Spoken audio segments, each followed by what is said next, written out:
Hello. I'm extremely delighted to be able to link up with you during this wonderful Food and Climate Change Summit in New York City. It is extremely important that you gather to discuss this issue at this time as the world leaders gather in Copenhagen to see how we can come up with a treaty, an agreement that can guide the nations and the citizens of our planet so that we can really survive in the face of this unprecedented crisis called climate change. In many parts of the world, the issue of food is going to be paramount. It has to do with the seeds. Which kind of seeds will be able to give us food and be able to thrive in a different climate? Where shall we get our food from? Shall we continue to get our food from distant places because we want to eat exotic foods, or we want to eat a certain kind of food throughout the year? It is also very important, especially in developing countries, for people to worry about their soils, protect the soils. We are going to be very concerned about the rainfall patterns. When the rains fall, how much that falls. We are going to be concerned about the protected forests. And as a matter of fact, as some of you know, my major focus in Copenhagen is going to be to see if we can make forests part of our solution.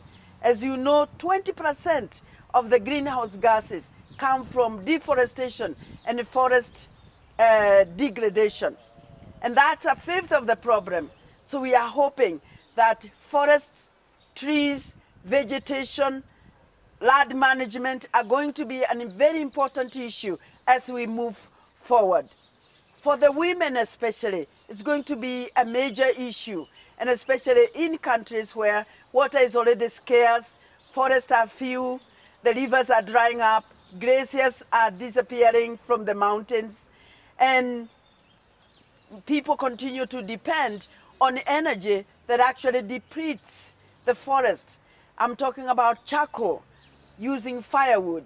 These are some of the needs that are very important in the daily lives of millions of people all over the world. And so I am happy that you are gathered to look at these issues from the many different aspects. In the final analysis, it is the way we individually live our lives. I was recently in Japan, and people have heard me talk about a concept known as motainai.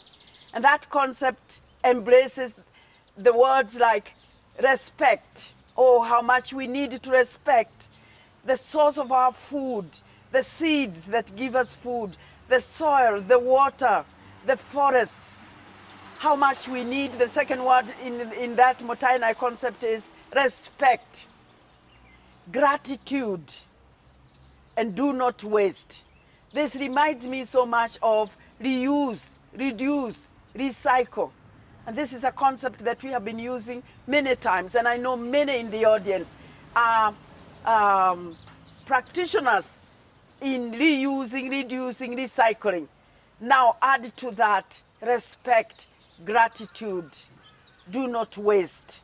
Because in the final analysis, it's what you and I do in our everyday life. It's what we do when we are using water. That although our taps never go dry, we can remember that there are many people in the world who will not have water.